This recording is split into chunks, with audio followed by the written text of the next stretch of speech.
All right, very good afternoon to you all. And I'm very happy to be here, not only to share our practice at our university in relation to engaged learning and ICTD. I also happy to meet with new friends from various countries. About this, I'd like to thank Professor Coley for his encouragement for me to attend this conference. So thank you very much. And also I'd like to thank our Malaysian friends for being the excellent hosts. Thank you very much. And since there's no laptop on that podium, so I'd like to go down there in order to see my presentation over there. Right? And this is an outline of my presentation. I will touch briefly on the higher education system in Thailand, and also I will tell you a bit about my university, and also how engaged learning is involved in our culture at the university. And also I show you some cases. I may not go in details because Dr. Chantana from this morning session, she showed you some work done at the faculty level or at the program level. So I just show you some case studies. And I am happy to say that the more we hear about cases from various universities or various places, we see that some similarities or something in common, which I think it's good for Michael to discuss about how to cooperate tomorrow. So after that, I will share with you how we practice at the institution level about engaged learning and ICTD at the university level. So as you may have known that the universities as the higher education in Thailand is under the Ministry of Education, and then the organization in charge of the universities is the Commission on Higher Education. Up to now, there are public universities, about 14 universities are being autonomous, and still about 14 universities are public universities. And there are some what we call new universities. They formerly were the teachers' colleges. Now they became the university called Rajapat universities. And also another title of the university is Rajamankala University. This used to be like some technical college before, and some private universities. So together we have more than 100 universities in Thailand.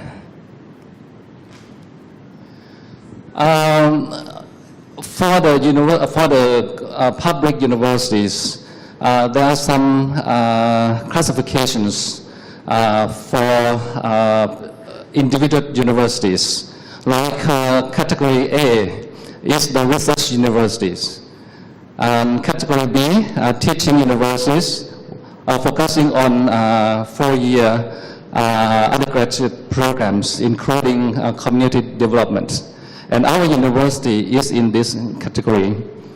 And category C is special universities. And lastly, the community universities.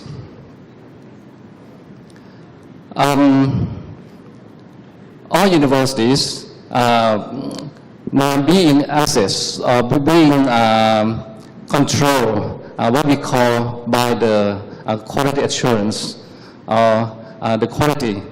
And every program in the university should follow this guideline.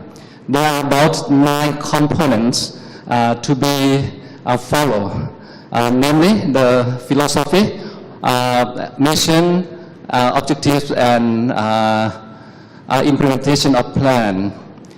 Second component is teaching, learning, provision. Next, student development activities. And next, research. Next is academic service to community. Next is preservation of arts and culture.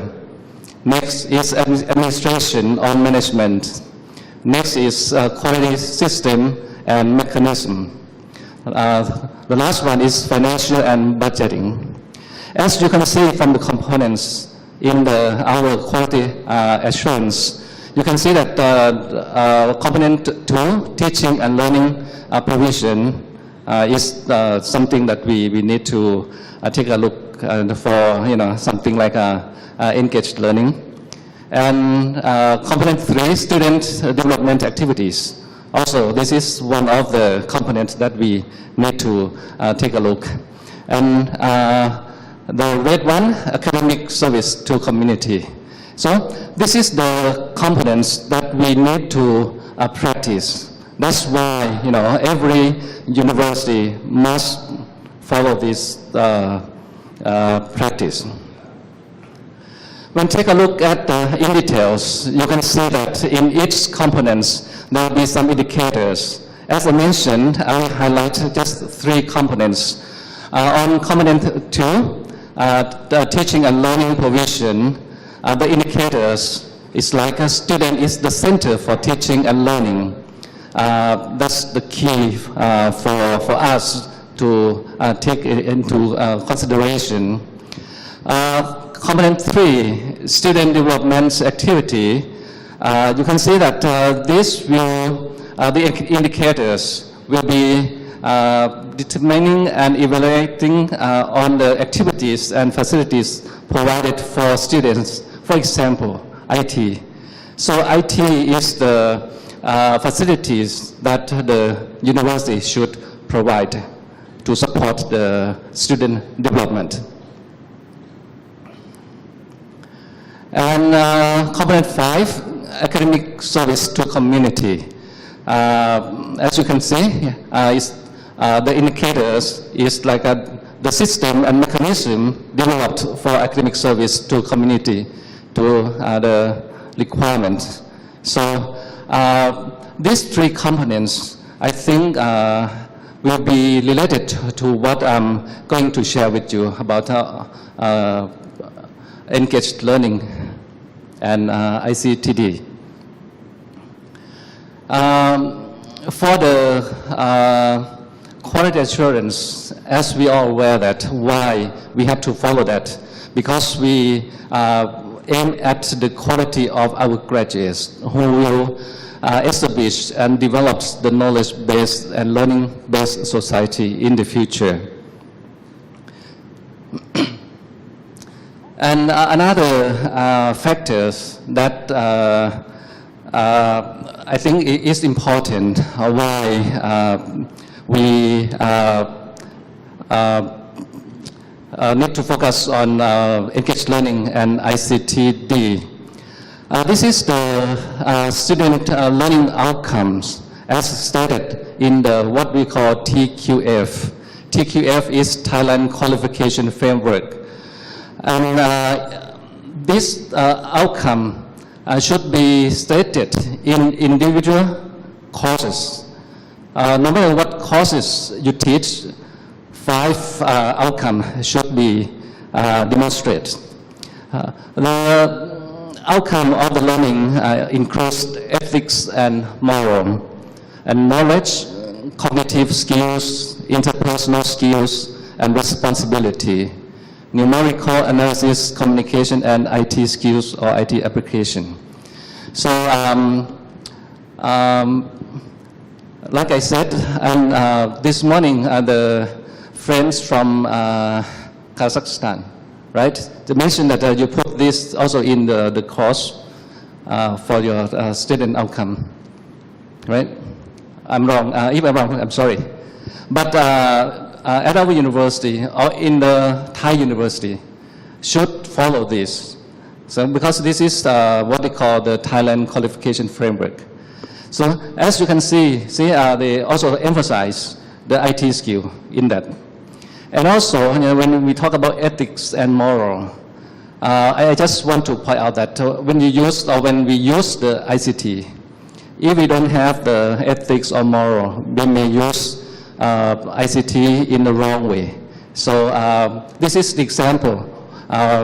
When we teach a course, so we need to teach our students to use the ICT in a proper way. Otherwise, they will not have the ethical behavior like that. So that's briefly about the university system and some factors affecting what I'm going to share with you. Now, I'd like to move on to our university. Our university is Mahasarkham University. It is named after the province. Just for your information, some universities you may have heard, like Chiang Mai University, Khon Kaen University. This university will be named after the province. But some universities will name after the royal family's name, like Chulalongkorn University, Mahidol University, like this. So just for your information, but our university is Mahasarkham University. It's located in Mahasarkham province. As you can see from the map, it is in the northeast of Thailand. This area is considered the poorest region of the country and the biggest area of the country as well.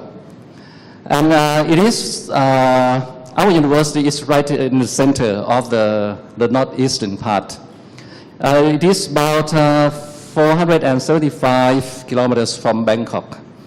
But if you go there, you fly from Bangkok to the nearest airport. It takes about 1 hour, but you have to take another hour by car to our university. But no problem. You are all invited to visit, and I will arrange the transportation for you. Okay? And our university is also close to the border of Laos. So with that, we also sometimes have the projects done with the Laos people, including training in various aspects. Our university started as the College of Education in 1968, and we became the Srinakharin Virod University. Then we were the campus of Srinakharin Virod.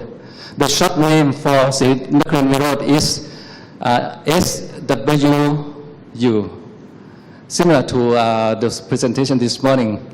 Srinakharin Virod, SWU, then there were campuses. We also were one of the campus located in the northeastern. We became the autonomous university in 1994 under the name Mahasarkham University, and we became the comprehensive university. Like every university around the world, the missions of the university should be similar, including teaching, research, academic service, preservation of art and cultures, and transfer of knowledge to, to the society. There are two campuses at university, what we call the Tao campus and the new campus called Kam Rien campus. I think Professor Coley visited the new campus, right? Kam Rien campus. And this is just information. According to the philosophy of our university, it said that public devotion is the virtue of the learned. See, at the university level, that's our philosophy. Now we have about 45,000 students, and altogether the staff, including academic and supporting staff, about 3,000. So in terms of the number of students, we are not the biggest one, but big university. Actually, there's another big university nearby. It's called Khon Kaen University. Some of you may have heard about that. And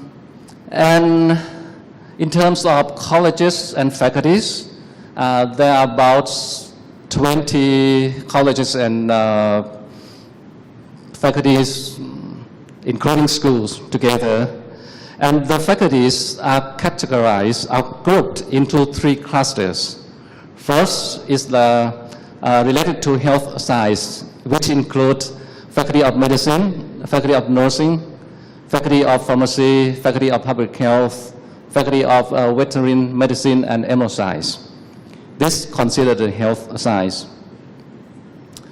And Faculty of in the Humanities and Social Science includes College of Music, College of Politics and Governance, Mahasakram Business School, Faculty of Education, Faculty of Fine and Applied Arts, Faculty of Humanities and Social Science, Faculty of Tourism and Hotel Management, Faculty of Cultural Science, Faculty of the Graduate School. And in the Science and Technology, which includes Faculty of Architecture, Urban Design, Creative Arts, Faculty of Engineering, Faculty of Environment and Resource Studies, Faculty of Informatics, Faculty of Science, and Faculty of Technology. So now, I also invite all of you who are from universities. If we have something in common, we may, discuss for future cooperation. So you are welcome. And within the faculties, we offer both all the undergraduate and graduate level in various, in almost all areas. But we have some international programs, which including at the graduate levels, we have program in English and language arts, food technology, paleontology at the master and PhD level. And for the undergraduates, we have the international business program, international tourism and hotel management, English for international communication, and Thai as a foreign language. These are our international programs. And we also have some quite many supporting centers and units, which I will not go into details.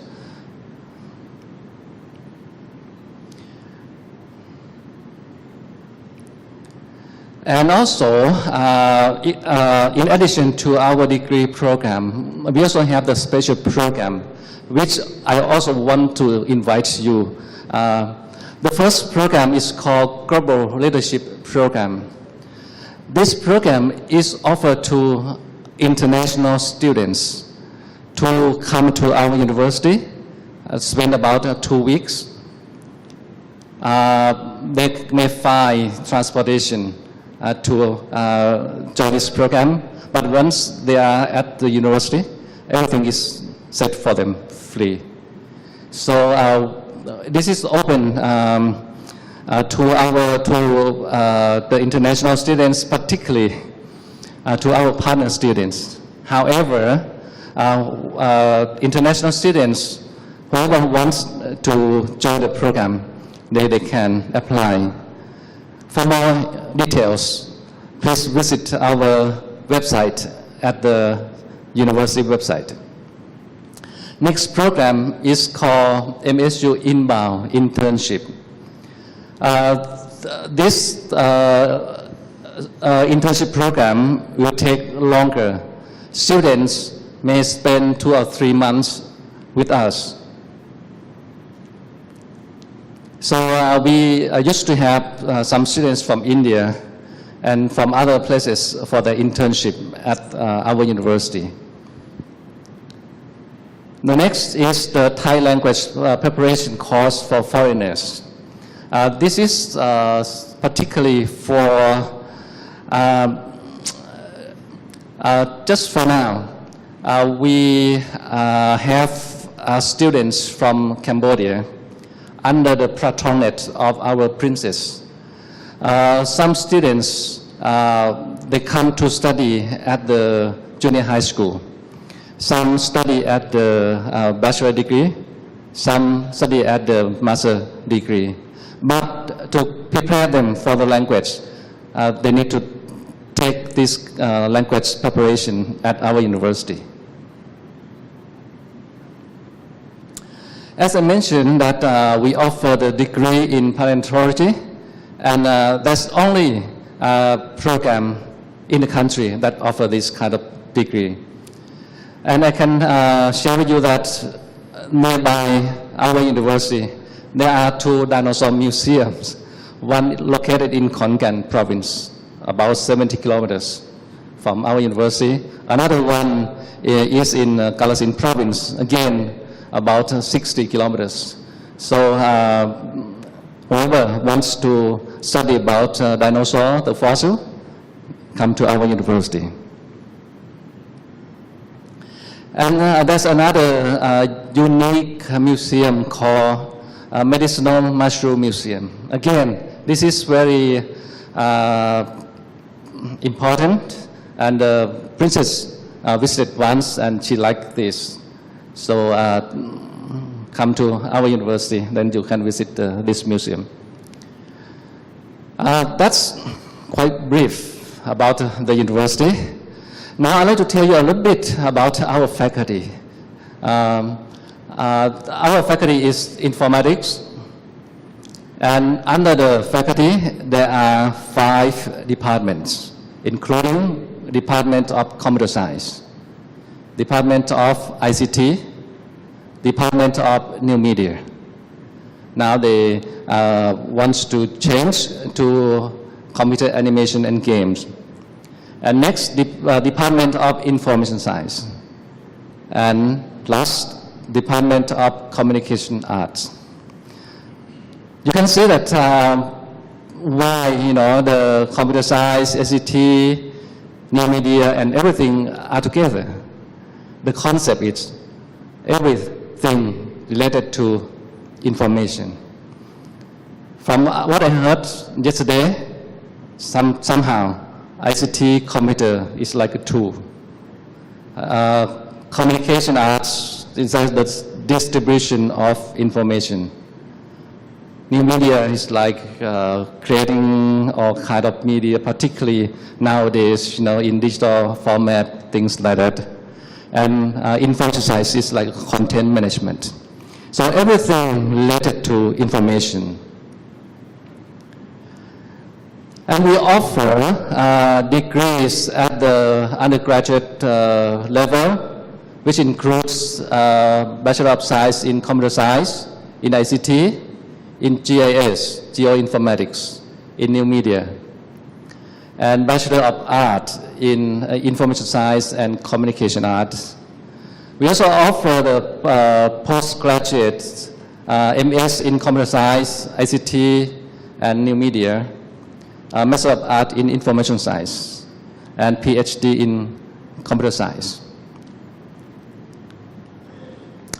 So again, that's you may see why we are involved in the ICT, because we are from the Faculty of Informatics. However, my topic is not at the faculty level, but at the university level. So I'd like to share with you. As I mentioned before that, why community involvement or engagement is along with our university, because part of the mission is that we have done so many projects related to our community. Since, for some times up to now, we still do that. In relation to community development or community involvement, there is the initiative which called One Program, One Community Initiative. This idea is the integration of teaching, research, academic service, and preservation of art and culture. We call this initiative is like a 4-in-1. Like that, we put all the missions of the university into one project. This initiative focusing on the students learning, mainly for problem-based learning, project-based learning, community-based learning, participatory learning, and learning by doing. Okay, this is the concept of this initiative. However, why what's the history behind that? So when we look at the Commission on Higher Education policy, they propose that the university should be responsible for the local community. Long before that, university is considered like the ivory tower. They just don't care the local community nearby. So the commission just set the procedure, okay, the one university should be responsible for the province where it is located. As I mentioned, that in Thailand, there are about 76 provinces. And each province, at least, there will be one university. So if individual university does the job, then the whole country will be better. So that's the idea from the commission, from the government. Then from the government to the university. When we first take that policy, we came up with one faculty, one community. Back to the faculties I just shared with you, there are about 20 faculties. So if we undertake the community project, there will be only 20 projects. And it went well. It went well. We get good feedback from the local communities. Then we had an idea why we expand into more specific program. So we came up with one program, one community. Our university, our faculty, there are 5 departments. And each department offer program in bachelor, in master, like that. So the individual program should or must follow this. So then we have more projects than the one faculty, one community. Like Dr. Chantana mentioned, that's the case of our one program in our faculty. So that's why we have the one program, one community like this, because when we look back at the government level, that's the policy set that the university should be responsible for the local community. Now, when we practice this, what we do to move this forward? All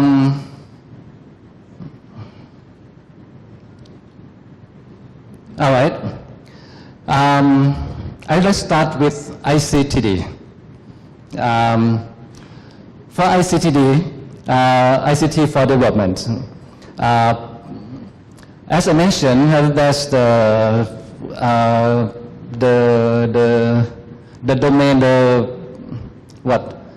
the components of student outcomes that we want to have it like ICT skills. So that's stated at the TQF, that we need to follow.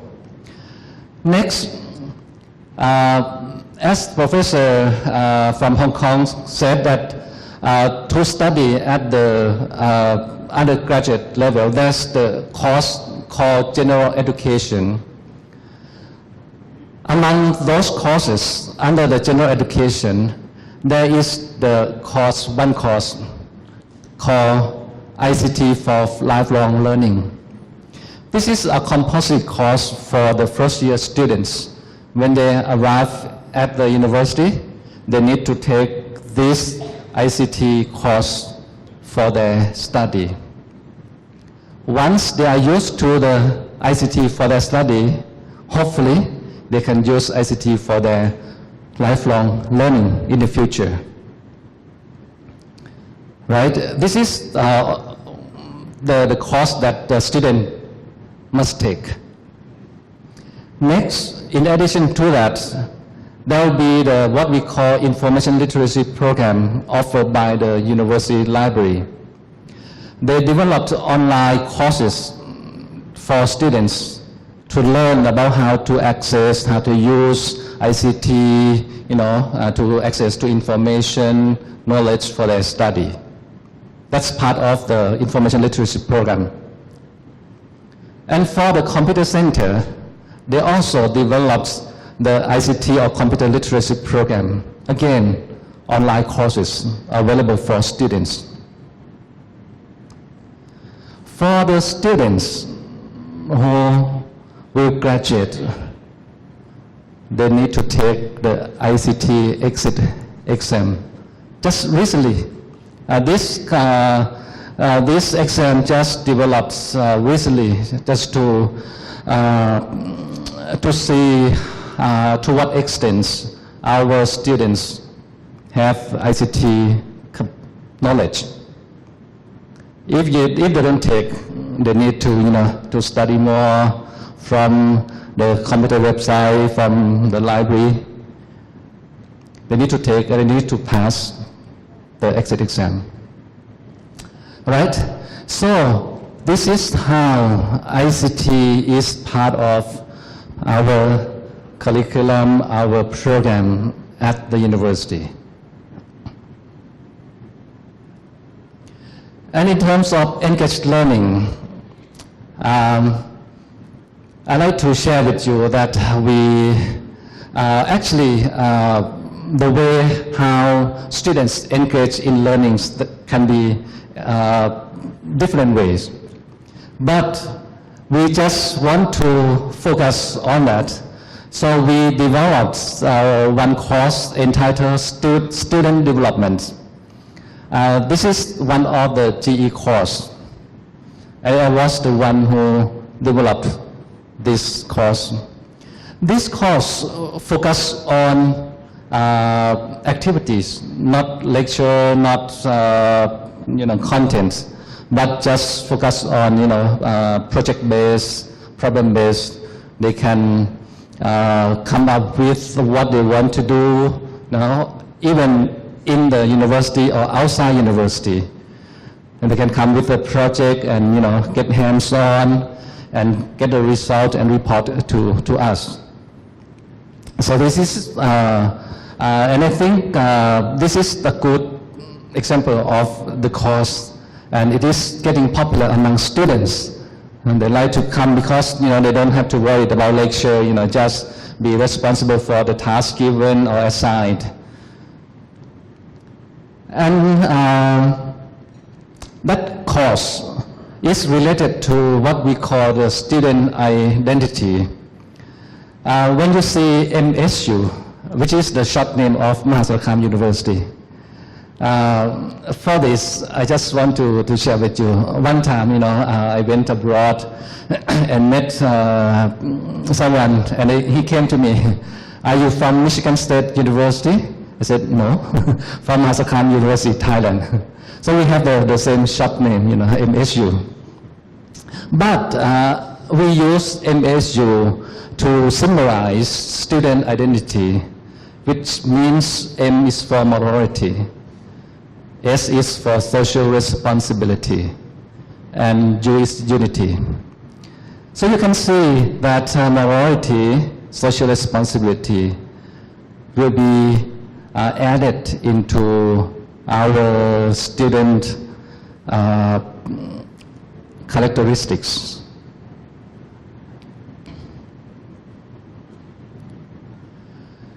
Now, I'd like to move on how we practice in terms of the one program, one community, which, in a sense, for engaged learning.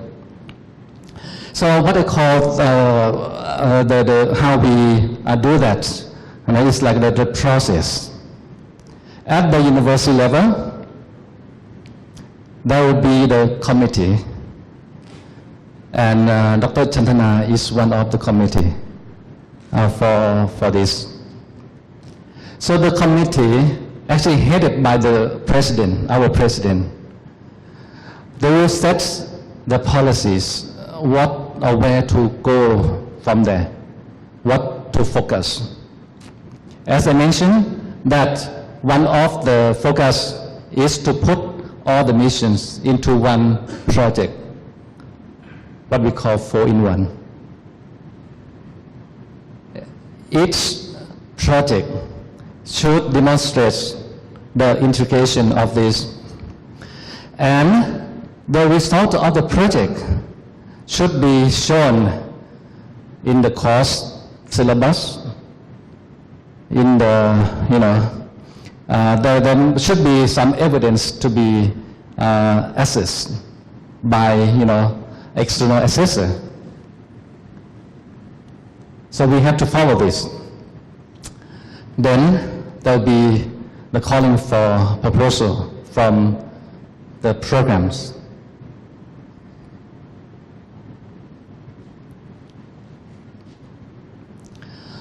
Once the proposal is approved, for sure they get some funding from the university. So then they undertake the program. They have to plan for what they are going to do. The project from the faculty, from the program, may include the faculty members, students, to do the project. There will be the orientation, like the professor from the Philippines. When you work with the communities, you should know the nature of the community, what should do, what should not do, how to work with them. And then we use the PDCA cycle to run the activity. PDCA, sometimes there will be the site visit by the committee, and there must be some kind of evaluation to see whether the project achieved the objectives or not. And then they have to report the results of the work done.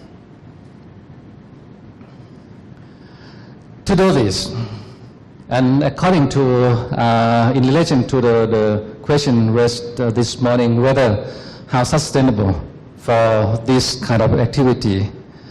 See, we feel that to do this, we should not work alone. We should work with partners. And our partners in doing that, as Dr. Chandanas mentioned, one is the Talent Research Fund, because they have money. They have, someone who is interested in this kind of activities. So there will be experts from the Talent Research Fund to share with us how to work with the people from the communities. And also, when we start a program, the local governments, the headmaster, the governor, the higher authorities, they are interested in this kind of activities. So they said, okay, why don't we join? So we invite them to come and share with them what we can help them to do their work. At the local government level, there will be some social workers, someone will take care of this kind of thing. So we can, work with them. And also the local communities. As you can see from Dr. Chandra's presentation that we have to, work with the headmaster, the group leaders in the communities, to go into the community. So these are our partners in doing this. So now, just the pictures to show you that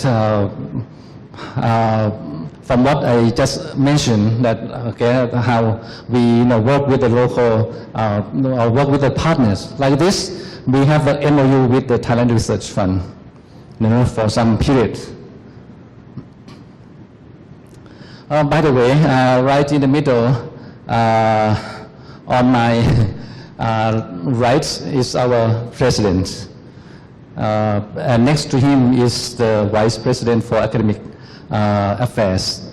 This person will be in charge of what we call the community service, because he is vice president for academic service and research, including services. So this is how we work with the local governments. We invite the representatives, and we share with them what could be done together. And also, we, as I said, when before the call for proposal, there may be the process transferred by the university or by our vice president. What's the trend or what's the focus that we need to see in relation to the work. And then they will submit the proposals. And this will be the case. I will not go details, but just to show you that there will be the orientation, for those who are going to work with this, and in many ways. And this is the example of the architecture program when they work on the project. They can do anything in relation to their expertise. Like this, they help the villagers to design a product, to design all the building that they want to have in a community, things like that. You can see that students learn how to work with the community using their expertise from the classroom, along with the professors though. Not only students do that. And this is the example of the nursing program, like a health promotion in relation to nursing. And this is the public health program. And this is the fishery program. They help to breed the fish, it's the new breed, things like that. And this is the Korean language program. It is interesting because, like a Korean language program, they go to this particular place. Why this place? Because the villagers or people living in this village, they have the value to go and work in Korea. In order to there, they need to have some basic language of language in order to survive. So the Korean language, they go to the village and teach the basic Korean language like this. And first, technology, how to take care of, how to do the hygienic things. They investigate the food at the school cafeteria, things like that. And this is from the environmental science program. And this is for the chemistry program. And this is from engineering. This is just example. Actually, there are so many things that I cannot, bring them all.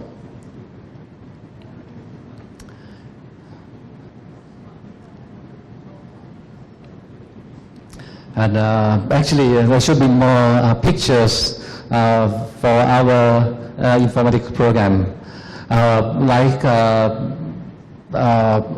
According to our expertise, we help the community to set up lab to local schools, to teach students how to use computer like that. There are so many projects related to this.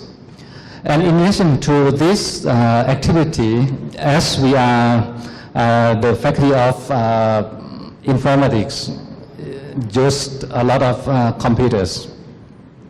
Every 5 years, we need to change the computers in the lab. So after 5 years, we give some computers to local schools, to the community to use. And then before we send the computers to the communities, we fix it, we repair it for better use, and then we give to them.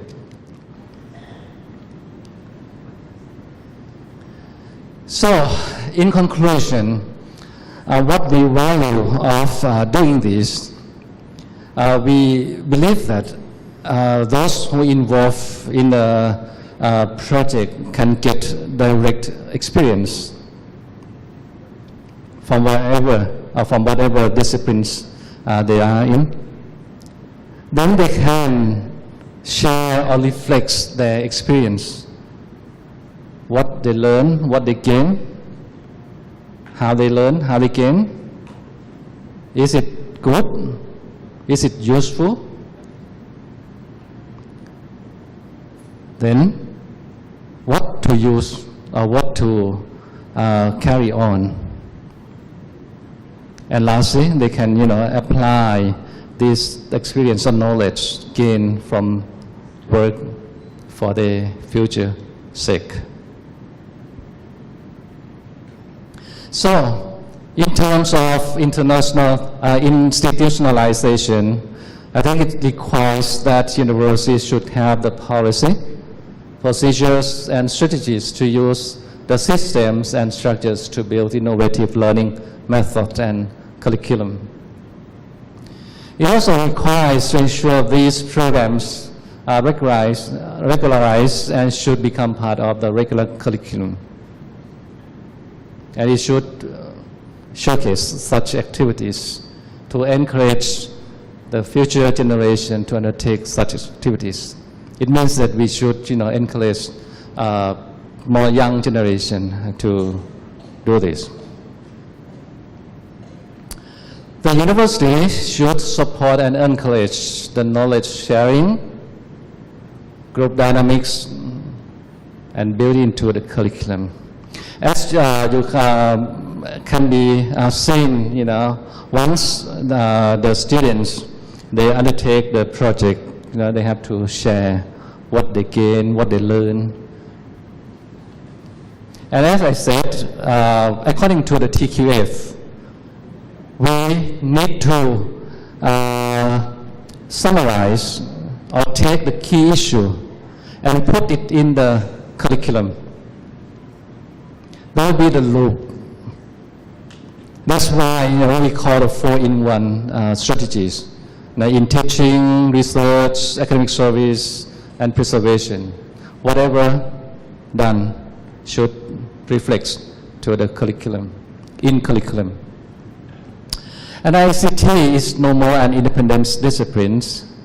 It is an integral part of all domain and discipline So it is needed to identify the domain-related subject for ICT so that domain people, the development and end users can benefit better. Contextualization of ICT development guides subsequent development. And that's the point for our own university, that one program, one community is we believe it is a good one. It should be the regular program for the MSU. So it has created student-centered learning and faculty as innovators to support sharing knowledge with end users of the particular idea, produce or service, product and service. ICT is being integral part of all the program. Someone mentioned that it should not be separated. It should be part of all the process, learning process, teaching process. Even community-based training can help students to develop ICT as part of all the domain in the university. So, thank you very much for your attention.